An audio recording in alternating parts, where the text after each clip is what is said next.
في مجالات ناس داخلة فيها دلوقتي وبتحرق وقتها مجهودها وأعصابها، ومش هتشوف منهم ولا جنيه. ناس بتشتغل شهور وسنين وفي الآخر تقول الربح من الإنترنت نصب.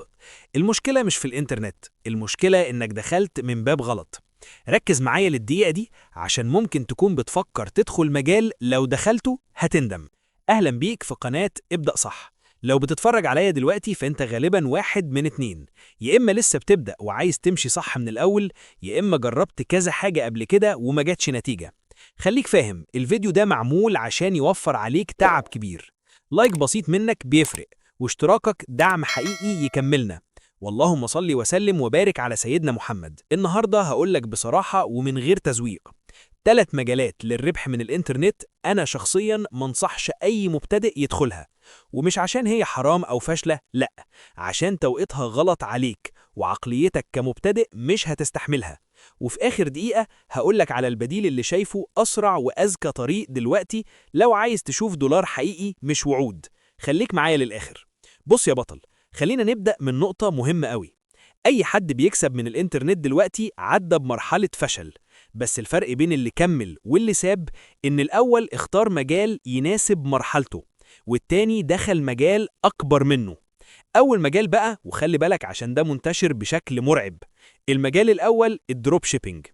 أنا عارف إنك سمعت عنه 1000 مرة وشفت فيديوهات بتقولك اعمل 10,000 دولار في شهر. تعال أقولك الحقيقة من غير لف. الدروب شيبينج كمجال مش وحش، بس للمبتدئ كارثة. ليه؟ أولاً محتاج رأس مال، إعلانات، تجارب، منتجات بتقع، شحن، مرتجعات، وإنت أصلاً لسه بتتعلم يعني إيه ماركتينج. ثانياً المنافسة نار. إنت مش بتنافس واحد ولا اتنين، إنت بتنافس ناس معاها فرق خبرة سنين وتيم كامل. ثالثاً نفسية. أغلب الناس بتدخل المجال ده تحط فلوسها، تشوف إعلانات شغالة وفي الآخر تبيع صفر، تحبط وتقول المجال نصب، وهو مش نصب بس مش ليك دلوقتي. خليك فاهم، الدروب شيبينج محتاج واحد فاهم تسويق، فاهم أرقام، ويقدر يستحمل الخسارة الأول.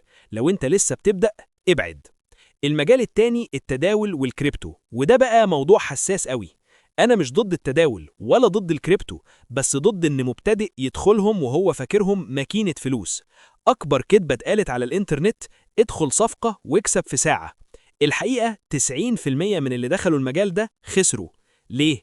عشان محتاج علم، تحليل، تحكم في النفس، وإدارة رأس مال. انت داخل تحارب سوق، مش تطبيق بيكسبك. وخليك صريح مع نفسك، لو انت بتدور على دخل جانبي مش هتقعد تتعلم تحليل فني واقتصاد عالمي. غير كده أي غلطة هنا معناها فلوس طارت، مش تجربة فاشلة وخلاص، لا، خسارة مباشرة. عشان كده لو انت مبتدئ سيب التداول دلوقتي، مش وقته. المجال الثالث اليوتيوب، بمفهوم اصنع محتوى وبعدين نشوف. اليوتيوب مجال جميل ومربح، بس خليك فاهم الزتونة. إنك تبدأ قناة وإنت مش فاهم هتجيب فلوس إزاي، ده أكبر غلط.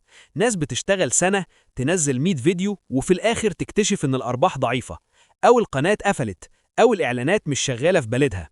غير كده اليوتيوب محتاج نفس طويل، محتاج استمرارية، محتاج صبر. لو انت محتاج دخل سريع نسبيا اليوتيوب مش الحل.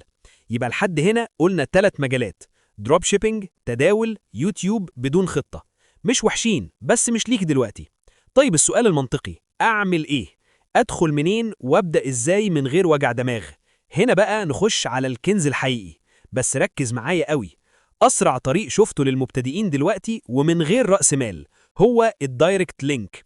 يعني إيه دايركت لينك؟ ببساطة شديدة، انت بتروج لرابط، اي حد يدخل عليه ويعمل الاجراء المطلوب انت تكسب، من غير متجر، من غير شحن، من غير خدمة عملاء. بس المشكلة ان اغلب الناس بتدخل المجال ده غلط. يا اما تدخل من غير فهم، يا اما تتحذر، يا اما تشتغل على عروض مش مربحة. عشان كده عملت كورس كامل اسمه تحدي $100، دليلك الشامل للربح من دايركت لينك من الصفر للاحتراف. الكورس ده مش تنظير، ده خلاصة تجربة حقيقية. 21 محاضرة مدته ساعة و36 دقيقة، مضغوط مفيد من غير حشو. فيها تفهم يعني إيه منصات دايركت لينك، وتسجل إزاي صح، وتتجنب الحظر من أول يوم. هتعرف تعمل صفحة هبوط احترافية على بلوجر، بلوجر، بأدوات مجانية، تخلي الزائر يضغط غصب عنه. هتتعلم ازاي تبني بوت تليجرام يشتغل بدل منك ويجيب زيارات وانت نايم، والأهم هتفهم الزوار منين تجيبهم وأي نيتشات مربحة، وازاي تشتغل من فيسبوك وتيك توك وتليجرام من غير ما تدفع جنيه. مش بس كده، الكورس فيه تحديثات مستمرة، يعني مش فيديوهات قديمة والسلام، وفيه دعم فني، يعني لو وقفت معاك حاجة مش لوحدك. الكورس ده معمول لناس لسه بتبدأ، أو جربت وفشلت، أو مش معاك رأس مال، أو عايز تشوف أول $100 عشان تثق في نفسك.